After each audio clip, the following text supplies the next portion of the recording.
Epstein file ലോകം മുഴുവനായും ഇതിനെക്കുറിച്ചുള്ള ചർച്ചകൾ നടന്നുകൊണ്ടിരിക്കുമ്പോൾ നമ്മുടെ ഇന്ത്യയിലും ഇതേപോലെ നടന്നൊരു കേസിനെ കുറിച്ചാണ് നമ്മൾ നോക്കാൻ പോകുന്നത്. 2010 ഇന്ത്യയിലെ ഉത്തർപ്രദേശിൽ ജീവിച്ചിട്ടുണ്ടായിരുന്ന രാം ഭവൻ എന്ന് പറഞ്ഞ ഈ വ്യക്തി ഒരു സർക്കാർ ഉദ്യോഗസ്ഥനായിരുന്നു. സാധാരണയായി സർക്കാർ ഉദ്യോഗസ്ഥർക്ക് അലോട്ട് ചെയ്തിട്ടുള്ള ക്വാർട്ടേഴ്സിൽ താമസിക്കാതെ അദ്ദേഹത്തിന്റെ ഭാര്യയും കൂടെ ഒരു അപ്പാർട്ട്മെന്റ് വാടകയ്ക്ക് എടുത്തിട്ടായിരുന്നു താമസിച്ചിട്ടുണ്ടായിരുന്നത്. 2010 അവരവിടെ താമസം ആരംഭിക്കുകയും അവർ താമസിക്കുന്ന ജനങ്ങളുമായി നല്ല രീതിയിൽ അടുക്കുകയും ചെയ്തു.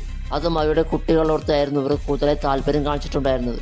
ഇവർക്ക് കുറെ കാലങ്ങളെ കുട്ടികളില്ലാത്തത് കൊണ്ടായിരിക്കും കുട്ടികളോട് ഇങ്ങനെ സ്നേഹം കാണിക്കുന്നത് എന്നായിരുന്നു അവരുടെ ജനങ്ങൾ വിശ്വസിച്ചിട്ടുണ്ടായിരുന്നത്. എന്നാൽ സത്യം വേറൊന്നായിരുന്നു. അങ്ങനെ ഒരു ദിവസം ആ ഫ്ലാറ്റിലുള്ള ഒരു കുട്ടിയെ ഇവർ വീട്ടിലേക്ക് ക്ഷണിക്കുകയും ഗെയിം കളിക്കാനും ചോക്ലേറ്റ് തരാമെന്ന് പറഞ്ഞ് വീട്ടിലേക്ക് കൊണ്ടുപോവുകയും ആ കുട്ടിയുടെ ഡ്രസ്സെല്ലാം അഴിച്ച് കുട്ടിയോട് മോശമായി പെരുമാറിയ ശേഷം ഇതെല്ലാം വീഡിയോയെ റെക്കോർഡ് ചെയ്യുകയും ഇത് പുറത്തു പറയാതിരിക്കാൻ വേണ്ടി ആ കുട്ടിയെ ഭീഷണിപ്പെടുത്തുകയും അവർ ആ വീഡിയോ എടുത്ത് ഡാർക്ക് വെബിലേക്ക് അപ്ലോഡ് ചെയ്യുകയും ചെയ്തു.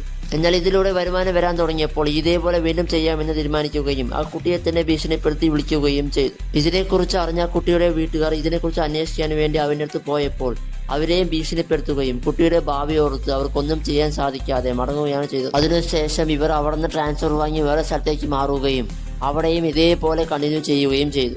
അങ്ങനെ ഏകദേശം 33ഓളം കുട്ടികളുടെ ജീവിതമാണ് ഇവർ നശിപ്പിച്ചിട്ടുള്ളത്. 2021 പോലീസ് ഇവനെ അറസ്റ്റ് ചെയ്യുകയും 2026 കോടതി ഇവർക്ക് ജീവപര്യന്ത ശിക്ഷ വിധിക്കുകയും ചെയ്തു. വീഡിയോ ഇഷ്ടപ്പെട്ട ചാനൽ മക്കളെ സബ്സ്ക്രൈബ് ചെയ്യുക. നിങ്ങളുടെ അഭിപ്രായം എന്ത് തന്നെ ആയാലും താഴെ കമന്റ് ചെയ്യുക.